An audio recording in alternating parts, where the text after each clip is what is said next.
지난 시간에 제가 집에 와서 이 설교를 이제 정리하려고 올리려고 이렇게 딱 했다가 이거를 제가 녹화가 제대로 안 된 거를 깨닫고 얼마나 충격을 받았는지 뭐 이런 일이 한두 번은 아니기 때문에 예, 그냥 그때는 기도합니다. 그리고 저를 다시 한번 내려놓는 그런 시간이 됩니다. 다시 한번 확인을 해야 됩니다.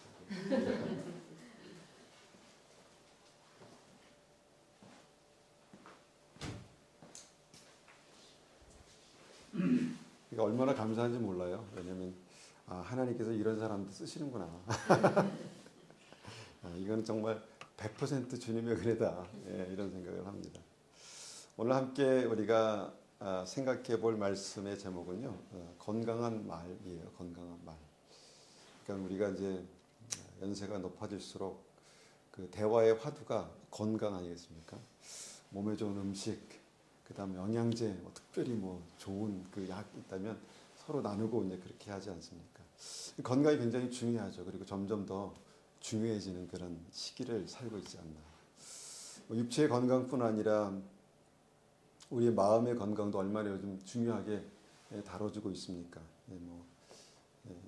기사나 어떤 뉴스를 보면은 어떤 정신적인 건강 때문에 이게 병이지 옛날에는 몰랐는데 이게 심각한 병으로 그렇게 이제 인식되고 이것 때문에 스스로 삶을 정리하는 어떤 그런 일들 얼마나 심각하고 치명적입니까? 그런데 이제 우리가 오늘 생각해 볼 것은 뭐냐면 영적인 건강이 있다는 것입니다. 영에도 건강이 있다. 그러니까 사람은 이제 영과 혼과 육으로 되어 있다. 우리가 이제 알고 있지 않습니까?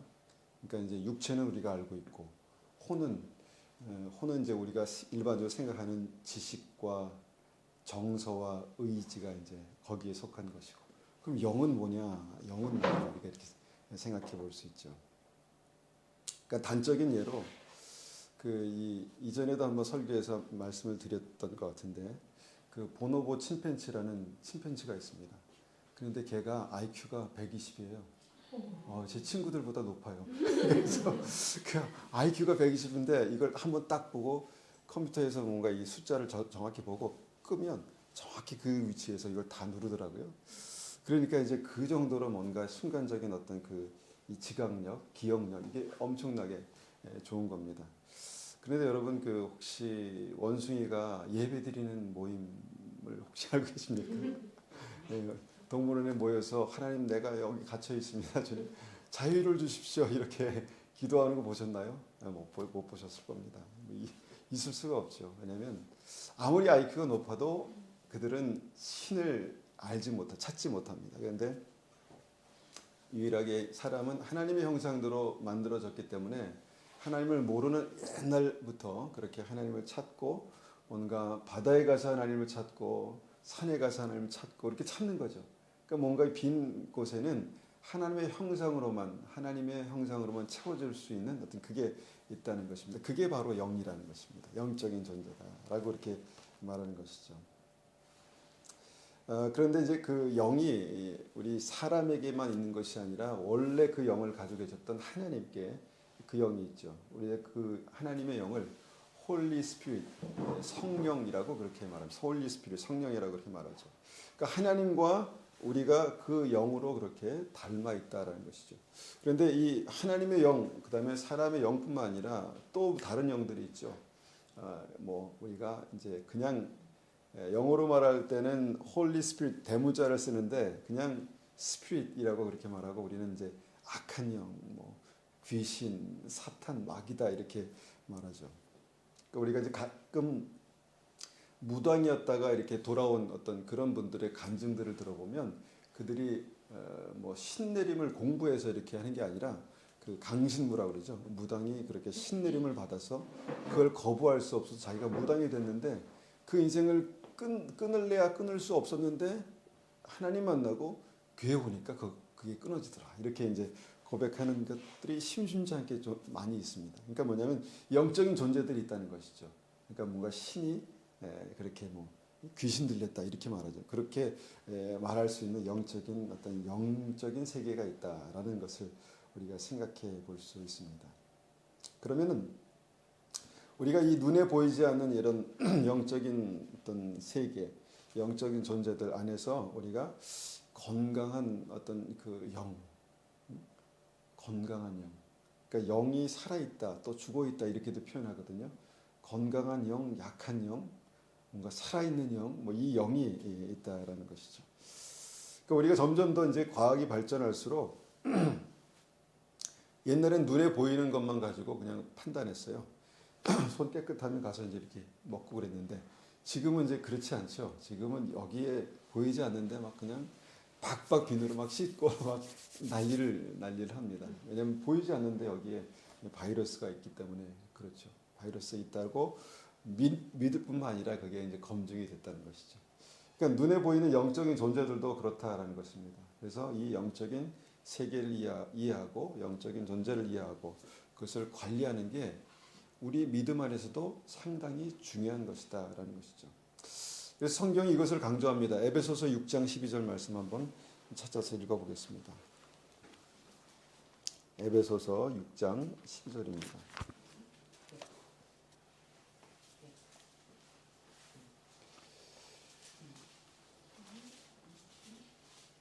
에베소서 6장 12절 우리가 잘 아는 말씀이기도 합니다.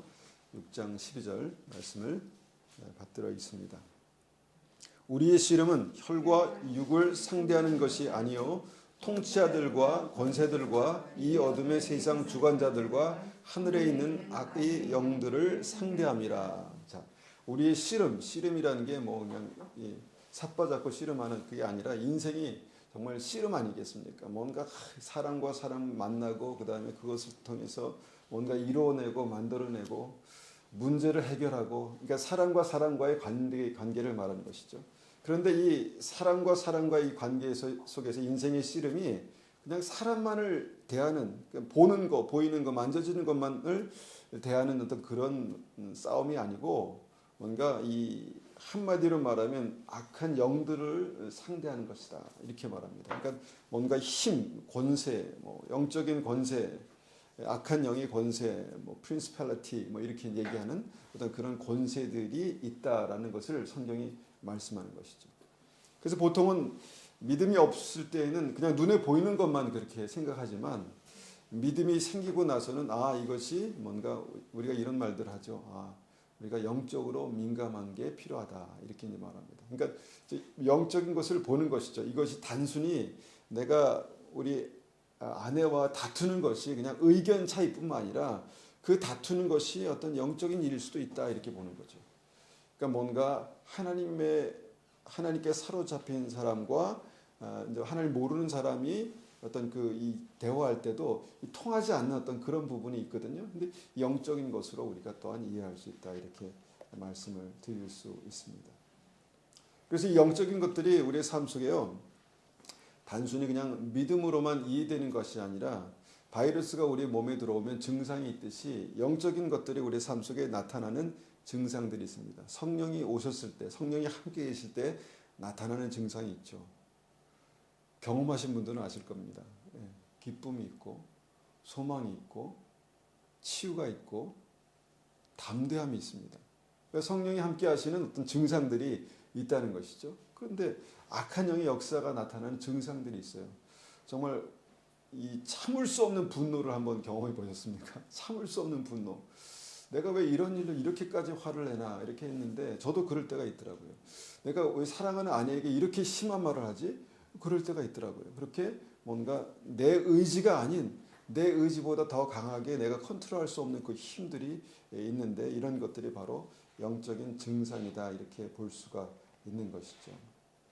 그래서 하나님의 성령도 우리 안에서, 하나님의 성령은 우리 안에서 하나님 오십시오라고 그렇게 우리가 초청할 때 우리의 삶에 오시지만 이 악한 영들은 아무 때나 와가지고 막 회젓고 다니는 것 같아요. 그래서 믿는 사람에게나 믿지 않는 사람에게나 이것은 마찬가지입니다.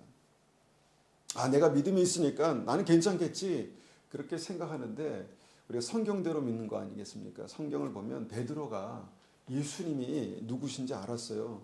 베드로는 예수님을 정말 주는 그리스도시요 살아계신 하나님의 아들입니다라고 고백했고 주님과 함께 있었어요. 주님의 말씀을 항상 듣는 사람이었고 주님을 사랑하는 사람이었는데 그에게 사단이 와서 예수님 앞에 있는 베드로에게 사단이 와서 그의 삶을 흔들어댔다는 것입니다. 그것도 한번 찾아보겠습니다. 마태복음 16장 23절입니다. 마태복음 16장 23절.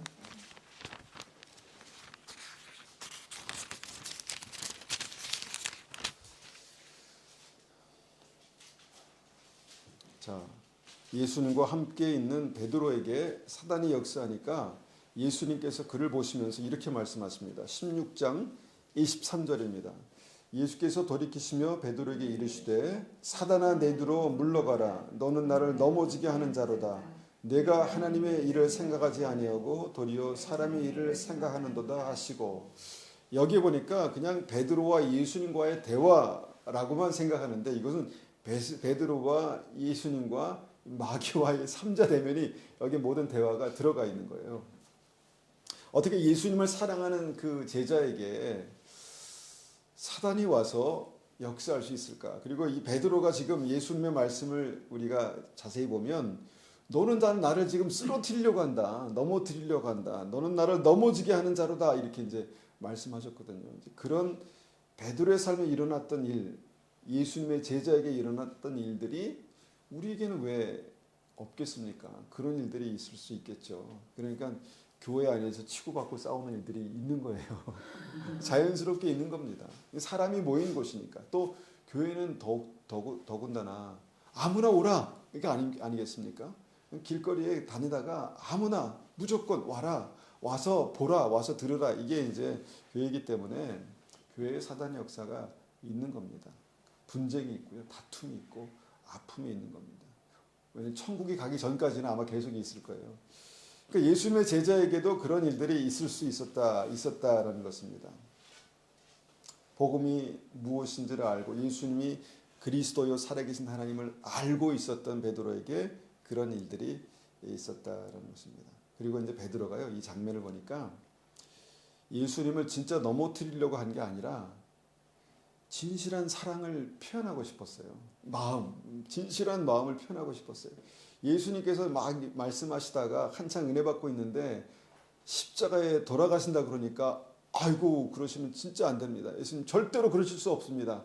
이렇게 했다는 것이죠. 근데 그것이 뭐냐면 예수님이 이 땅에 오신 목적은 십자가에 달리사 우리 죄를 사하시고 구원하시려고 하시는 거였는데 본의 아니게 베드로는 예수님을 사랑하는 그 진실한 마음 때문에 지금 예수님을 가로막고 못 가게 하고 넘어뜨리려고 하고 있는 그런 일들이 있었다는 것이죠.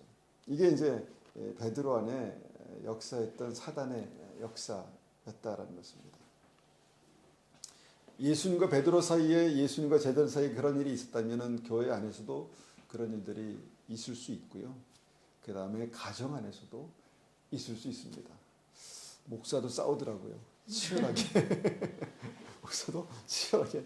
지금은 좀 덜 싸우는데 아이고 지금은 많이 죽었습니다. 그래서 덜 싸우는데, 그러니까 진실한 사랑도 치명적인 공격이 될 수 있다라는 것이 이제 영적인 세계에서 있을 수 있는 어떤 그런 일입니다. 그래서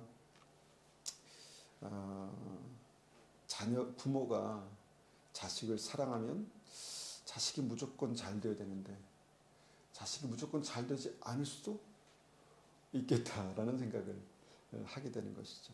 그러니까 지나친 사랑을 우리가 이제 영어 표현은 스포일 시킨다 이렇게 말하는데, 지나친 사랑이 아이를 망가뜨릴 수도 있습니다. 차라리 어느 정도 방치라고 우리가 말하는 좀 그렇지만 하나님 손에 맡겨드리는 것이 오히려 나을 수도 있다는 것입니다. 내 부모의 뜻대로 막 모든 것을 다 좌지우지하고 이렇게 저렇게 너 그거 안 돼 이렇게 했는데 결국은 딱 보니까 결과를 보니까 완벽한 내가 꿈꿨던 그런 사랑하는 자녀의 모습이 아닐 수도 있더라라는 것입니다. 거기에 뭐가 들어가냐? 영적인 세계, 영적인 싸움이 들어갈 수 있다라는 것이죠. 중요한 것은요, 예수님께서 베드로 안에 역사하시는 그 마귀를 발견하실 때까지 베드로는 자기의 삶에 그렇게 마귀가 역사하는지 몰랐어요. 알았겠어요? 몰랐습니다. 베드로는 몰랐습니다. 그런데 주님께서 갑자기 안색을 얼굴빛을 바꾸시더니 사단아 내 뒤로 물러가라. 뭐 베드로 보고 이렇게 말씀하시니까 여기 사단이 있었구나라는 것을 이제 알았던 것이죠. 그러니까 마귀의 역사가 그런 것입니다. 자기 자신은 몰라요. 모릅니다. 대부분 모릅니다. 근데 깨어 있으면 예수님처럼 깨어 있으면 볼 수 있고 분별할 수도 있습니다. 그런데 이제 왜 어떻게 그렇게 베드로에게 예수님의 어떤 이 제자 베드로에게 마귀가 역사할 수 있었나라는 것을 16장 23절에 보면은 한번 그 근거가 되는 말씀을 보게 됩니다.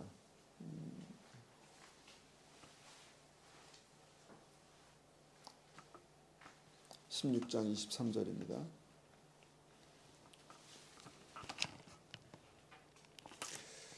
예수께서 돌이키시며 베드로에게 이르시되 사단아 내 뒤로 물러가라. 너는 나를 넘어지게 하는 자로다. 내가 하나님의 일을 생각하지 아니하고 도리어 사람의 일을 생각하는도다. 이 말씀 보니까 어떻게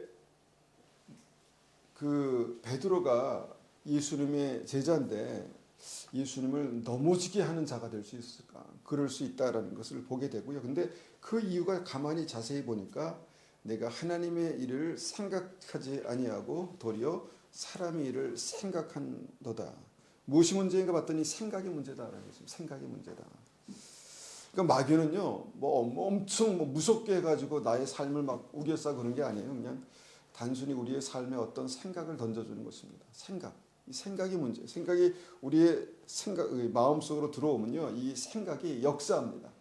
꼬리에 꼬리를 물고 그 다음에 이 생각들이 이전의 모든 역사까지 다 끄집어내고 그래가지고 그것을 자기가 또 이 소설을 이제 쓰게 되는 거 아니겠습니까? 이 생각이 문제였다는 것입니다. 하나님의 일을 생각하지 아니하고 사람의 일을 생각하니까 이 생각을 통해서 마귀가 역사했다. 그래서 이 생각이요, 마귀가 들어오는 통로고요. 이 생각이 마귀가 역사하는 어떤 이 운동장입니다. 마귀가 역사하는 장입니다. 그래서 이 마음속의 생각을 잘 관리하는 것에 대해서 이전에 한번 말씀을 드렸었는데, 그렇다면 우리가 이 사람의 이 마음속 이 생각을 어떻게 알 수 있겠습니까? 어떻게 알 수 있을까 이렇게 봤더니 이 말씀을 보니까 베드로의 말을 통해서 그 생각을 주님께서 읽으시고 생각을 통해서 상황을 보셨다는 것이죠. 그러니까 예수님께서 베드로에게 역사하는 마귀의 존재를 어떻게 아셨을까? 물론 예수님은 다 아시겠지, 예수님은 다 아실 거야 이렇게 우리가 생각하지만 그냥 예수님께서 베드로가 하는 말을 듣자마자 예수님 베드로의 생각을 통해서 이 마귀의 역사를 아셨다라고 그렇게 말씀합니다. 예수님 십자가는 안 됩니다. 그것만은 안 됩니다. 그것 때문에 오셨는데. 그러니까 이제 이것이 이제 어떤 마귀가 역사하는 어떤 방법이었다라고 그렇게 보는 것이죠. 그래서 우리가 이제 보통 대화를 하다 보면요, 이야기를 하다 보면 단순히 내가 관심 있는 것을 그냥 얘기하고 내 마음속에 있는 것을 얘기하는 것으로 그냥 끝나는 것이 아니라 생각이 읽힌다 이렇게 하죠. 그러니까 이제 듣는 것 그대로가 아니라 읽히는 것들이 있다라는 것입니다. 그러니까 대화를 하다 보면 그 마음속에 있는 상처와 아픔이 느껴지고 그다음에 오래전 상처인데 그것이 그냥 아물지 않고 골마 있다가 또 한 번 찌르면 더 아프게 반응하는 어떤 그런 것들이 있다라는 것이죠. 그러니까 바로 거기 그 생각의 그 포인트가 이 마귀에게 취약한 부분이다라는 것입니다. 그러니까 이것을 통해서 마귀가 시도 때도 없이 우리의 마음을 휘저어 놓고 우리의 삶을 흔들어 놓을 수 있는 어떤 그런 부분, 그러니까 마귀의 어떤 놀이터가 되는 어떤 그런 것들을 보게 되는 것이죠.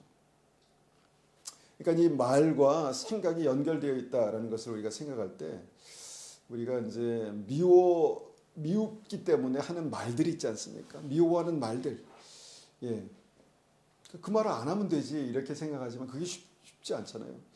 그러니까 마음속에 미움이 있는데 어떻게 합니까? 그냥 좀 툭 찌르면 그 말이 막 나오는 것이죠. 막 너무 미워 죽겠다는 표현들이 나오는 것이죠. 그러니까 마음이 아픈 것입니다. 그리고 그 아픈 것을 통해서 마귀가 또한 역사할 수 있다라는 것을 우리가 생각하게 되는 것이죠. 교만한 말도 있습니다. 그러니까 얘기를 하다 보면 마음이 높아져 있구나. 이분은 좀 스스로를 굉장히 높게 생각하는구나. 이렇게 이제 우리는 이해하고, 또 사회에서는 그렇게 자기 자신을 뭔가 드러내고 과시하는 것이 그냥 일반적으로 그냥 삶이지만, 그런데 이제 그 성경이 말씀하시는 것은 무엇입니까? 이 교만한 것이 패망의 선봉이다. 교만한 마음, 이것이 패망의 선봉이고 거만한 마음은 넘어짐의 앞잡이다. 이렇게 말씀하지 않습니까? 그러니까 이 말 속에서 그 우리가 넘어지는 이유들이 그렇게 말과 마음이 연결되어 있다라는 것을 우리가 말씀하고 있는 것이죠. 요새 이제 우리가 이제 교회 바깥에서 아니면 교회 안에서도 마찬가지입니다. 이렇게 대화를 하다 보면 뭔가 자기가 가지고 있는 것, 그 다음에 자기가 더 가지고 싶은 마음들이 막 표현됩니다. 주식 얘기, 뭐 투자 얘기, 부동산 얘기 막 하는 것의 저변에는 내가 좀 더 많이 부자가 되고 싶다라는 그런 열망이 있죠.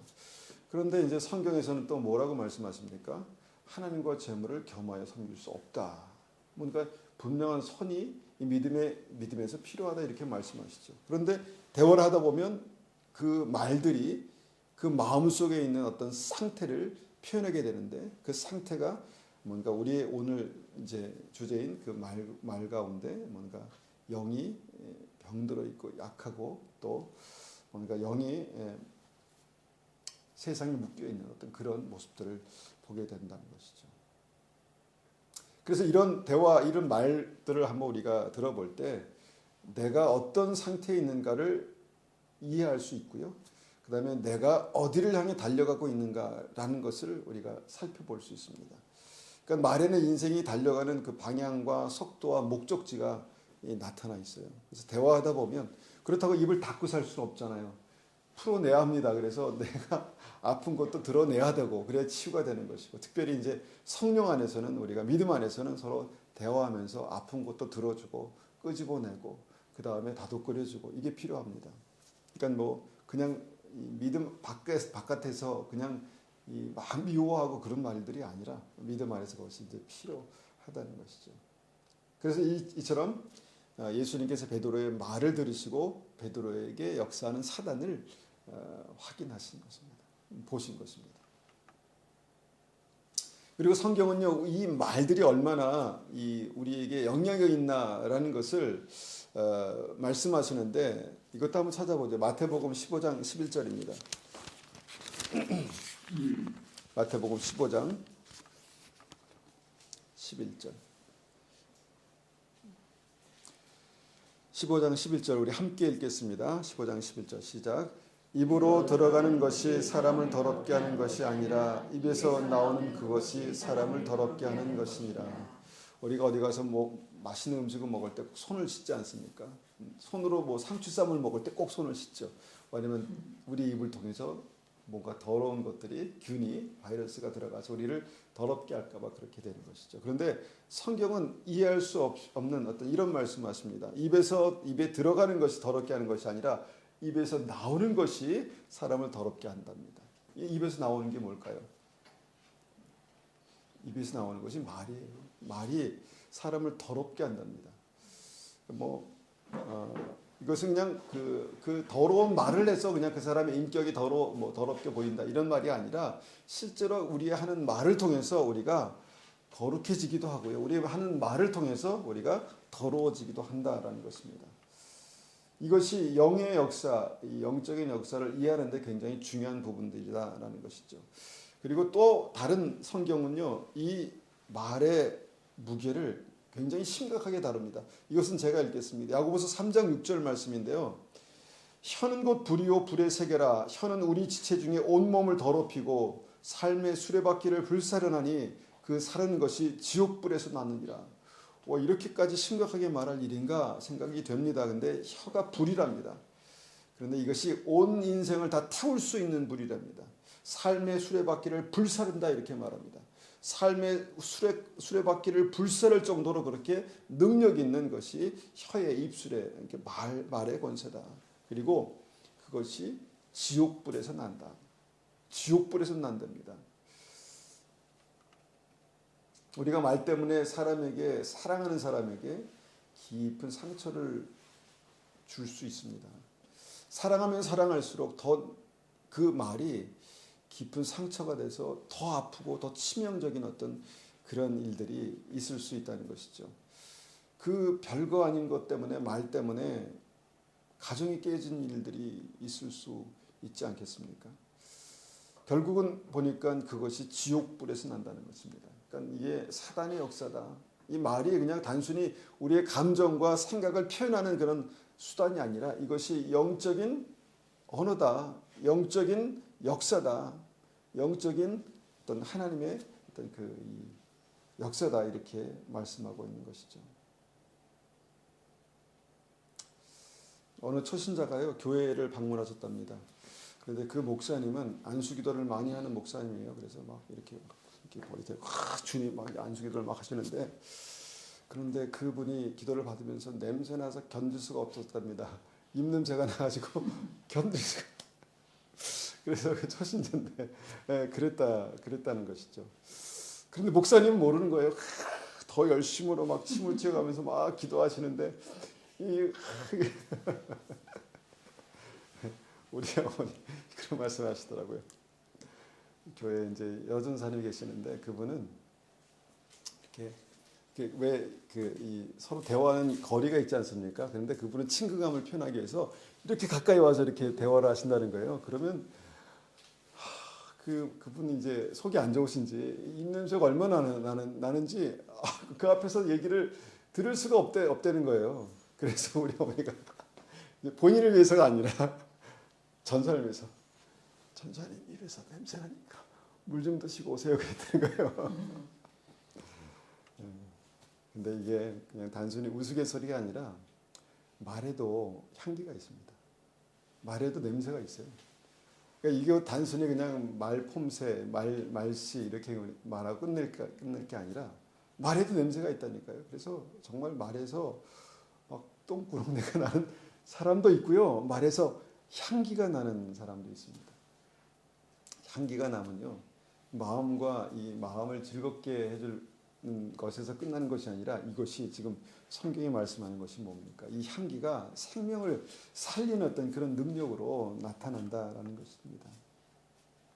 말 속에 부글부글 끓어오는 분노와 미움과 질투, 정욕, 막 욕심 이런 것들이 있는데 말을 하면 그것이 표현돼 가지고요. 아마 주님께서 야 이게 너무 말해서 구린내가 난다 이렇게 표현할 수도 있을 것 같아요. 있을 것 같아요.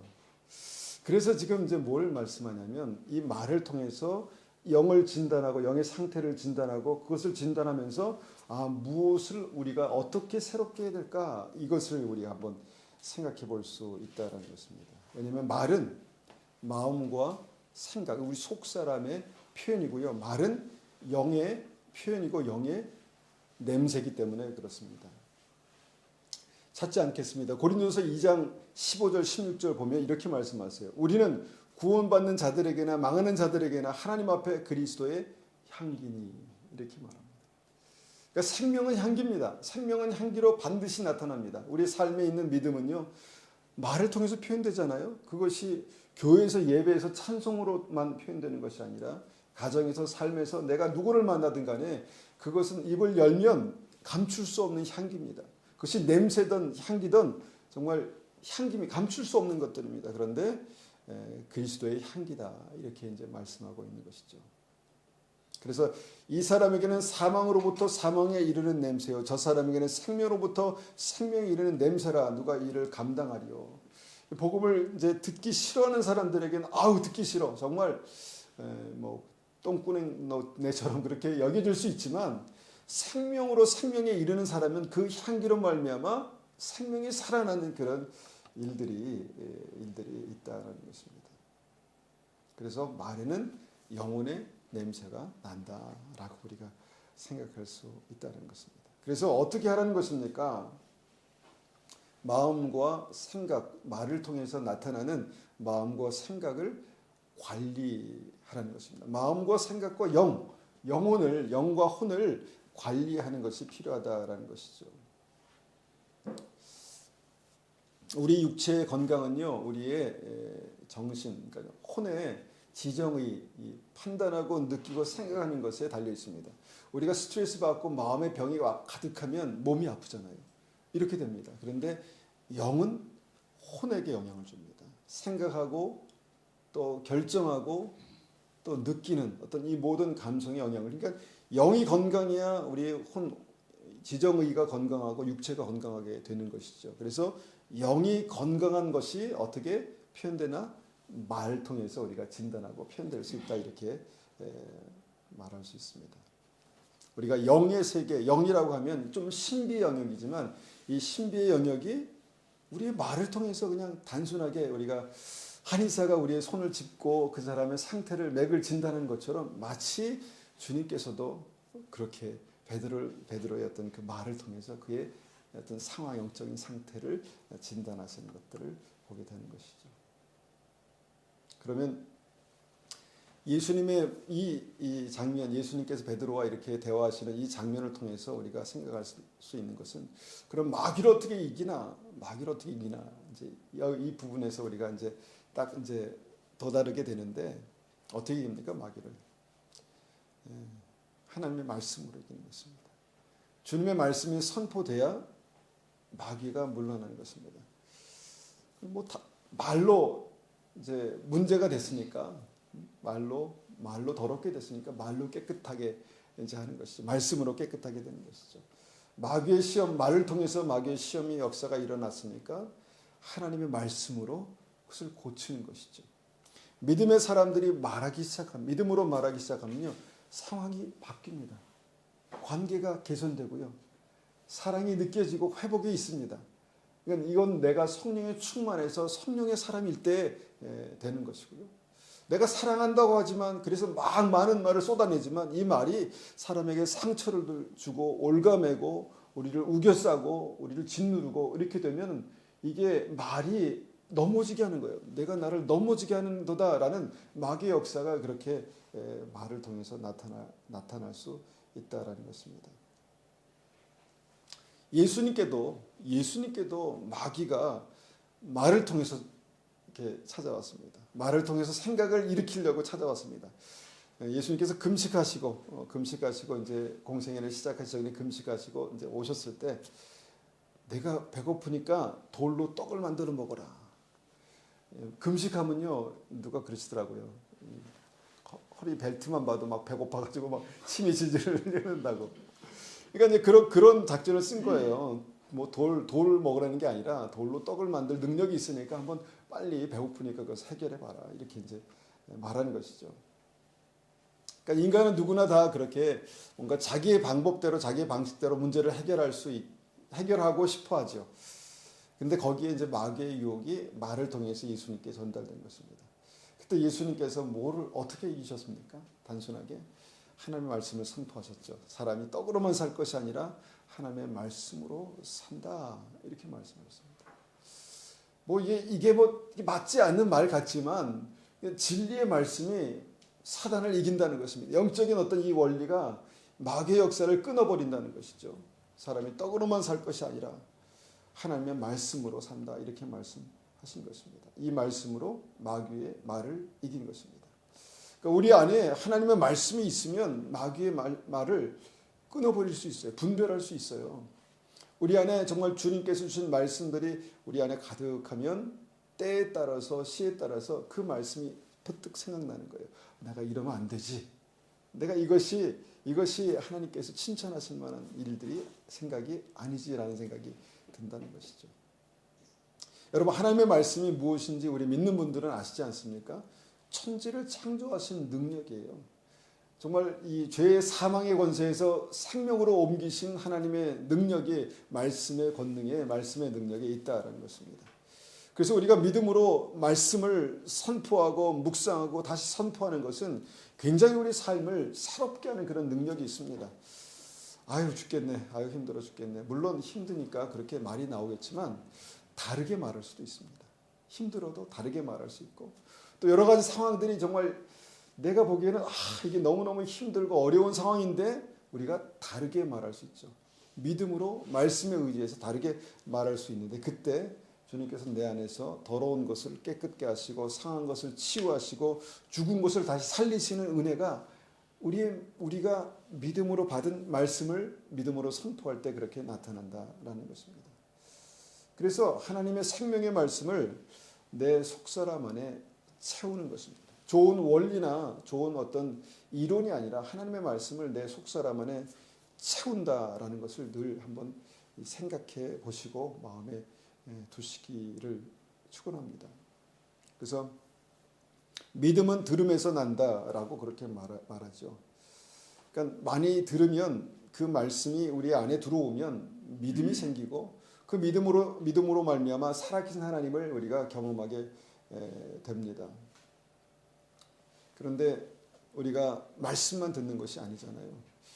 여러 가지를 많이 보고 듣습니다. 요새 너무 많이 보고 들으니까 이것이 약인지 독인지를 모르고 막 먹었다가 나타나는 반응을 보면 그게 독인 경우가 많이 있다는 것이죠. 그러니까 말씀 자체가 우리의 삶에 들어와야 되는데 말씀에 대한 어떤 이해, 말씀에 대한 주석, 말씀에 대한 해석들이 들어오면서 이것이 그냥 마치 이 해석이 말씀처럼 이해되고 결과적으로 나타나는 삶에는 독이 되는 어떤 그런 일들이 있을 수 있다는 것이죠. 마귀가 이것을 너무 잘 알아요. 그래서 유튜브라는 것을 이제 어떤 매스미디어라는 것을 만들어서 거기에 뭐가 있냐면 알고리즘이 있습니다. 그러니까 내가 좋아하는 것만 계속해서 연결해서 퍼다 주는 거예요. 이거 먹어라, 이거. 그래서 단 것만 계속 먹으면 그게 당뇨가 되는 거예요. 당뇨가 되는 거죠. 그러니까 우리가 이제 그것을 잘 분별하고 이해하고 분별할 수 있어야 되는데 그게 쉽습니까? 내 입맛에 그게 맞는데 안 먹기가 쉽지 않죠. 그러니까 계속해서 그걸 들으면서 말씀이 들어오든 아니면 세상의 말이 들어오든 계속 내 안에 들어오면 그것이 생명의 역사로 나타나거나 아니면 사망의 역사로, 영의 역사로 나타나게 된다라는 것입니다. 듣는 믿음은 들음에서 난다는 것이죠. 그리고 한 가지 더 말씀드리면 이 믿음이 들음에서 난다. 이 듣는다는 것의 의미가 무엇입니까? 이것은 단순히 귀로 듣고 이제 끝내는다는 것이 아니라 말씀의 작은 부분이라도 내가 듣고 내가 믿음으로 살아보는 것입니다. 그러니까 말씀을 살아보는 것이죠. 그러니까 말씀을 적용한다라고 말씀하고 말씀을 순종한다고 말씀하는데 그때 말씀은 강력한 능력이 있습니다. 내가 생각하는 것보다 더 강력한 능력이 있고 거기에서 이제 하나님의 생명의 역사, 이 변화가 나타나게 된다는 것이죠. 그래서 특별히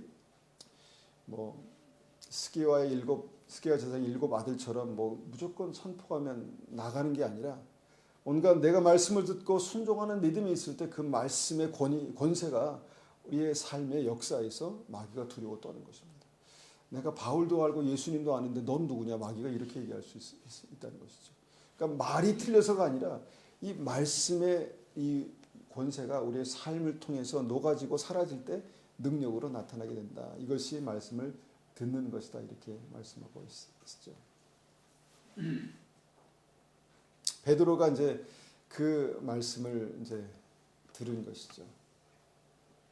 베드로가 어려울 때 사단의 역사 가운데 이렇게 묶여 있을 때 그 말씀을 들었습니다. 베드로에게 이르실 때 사단아 내 뒤로 물러가라. 너는 나를 넘어지게 하는 자로다. 그러니까 베드로의 지금 현실 상황을 주님께서 말씀하시고 명령하시고 들은 것입니다. 굉장히 부정적인 거지만 이게 결국은 베드로를 살리는 말씀이었다라는 것이죠.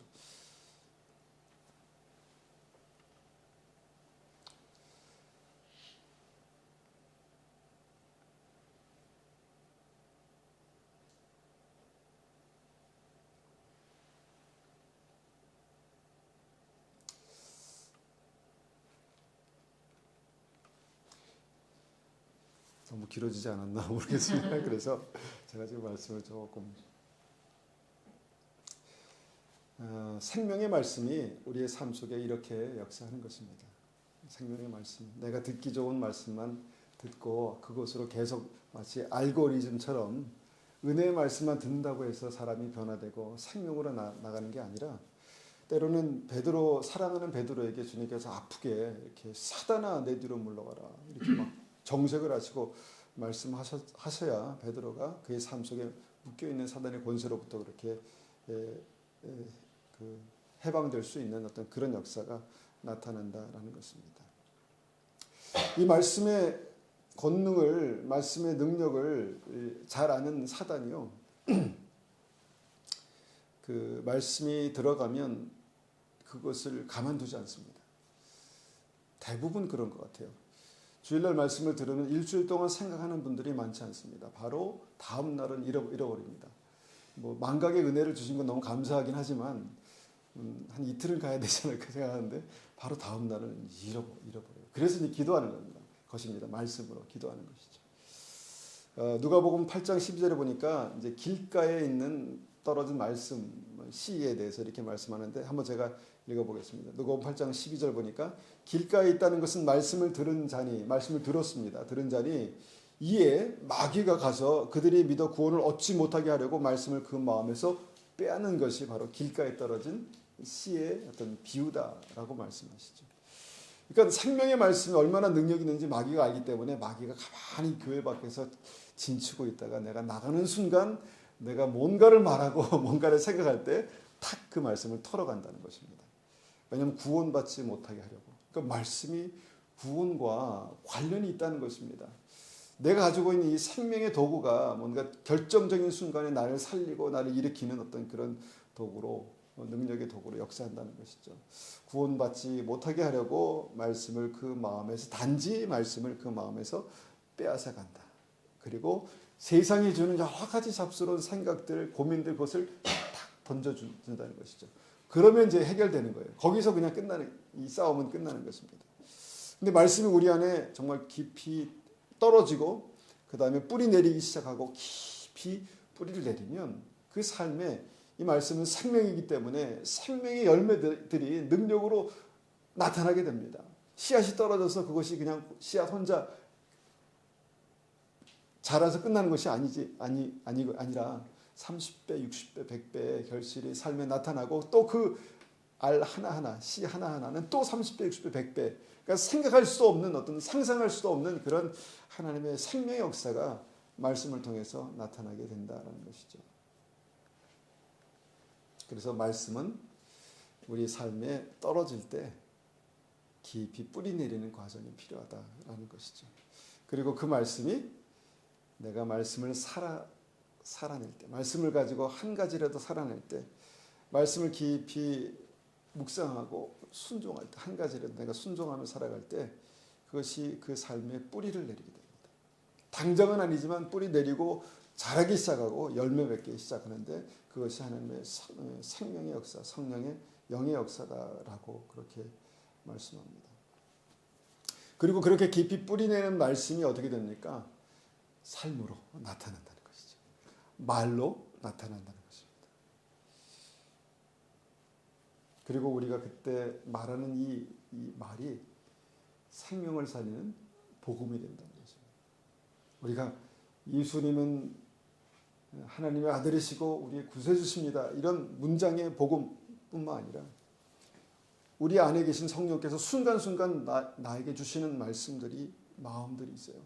그것을 가지고 기도하고 말할 때 그것이 생명을 살리는 능력으로 나타나는 것이, 그것이 믿음이다라고 성경은 말씀하고 있습니다. 결론을 냈습니다.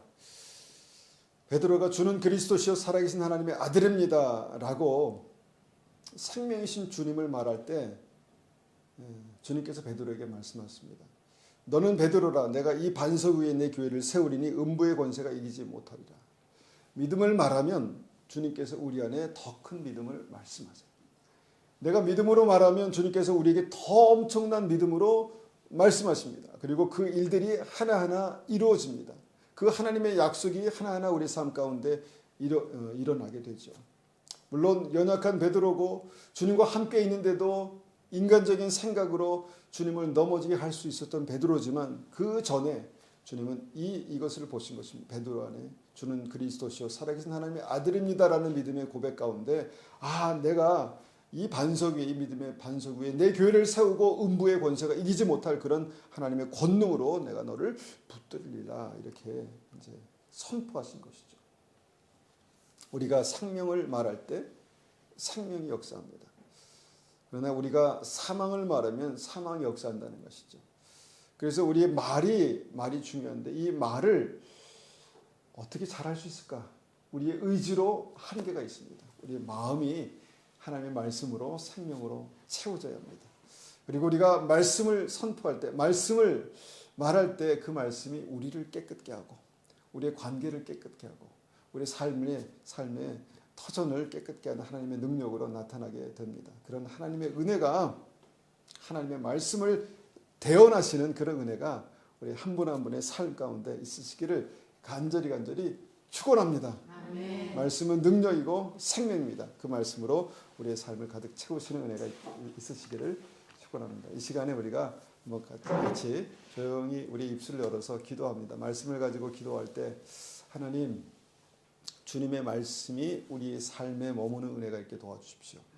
주의 말씀이 내 마음속에 떨어져서 깊이 뿌리 내리고 하나님 그것이 자라서 하나님의 능력으로 생명의 역사로 30배, 60배, 100배 결실로 나타나는 은혜가 있게 도와주십시오. 그래서 우리가 말을 선포할 때마다 주님 생명의 복음이 선포되고 말할 때마다 하나님의 능력이 선포되는 그런 은혜가 있게 도와주십시오. 그렇게 한번 같이 기도하겠습니다.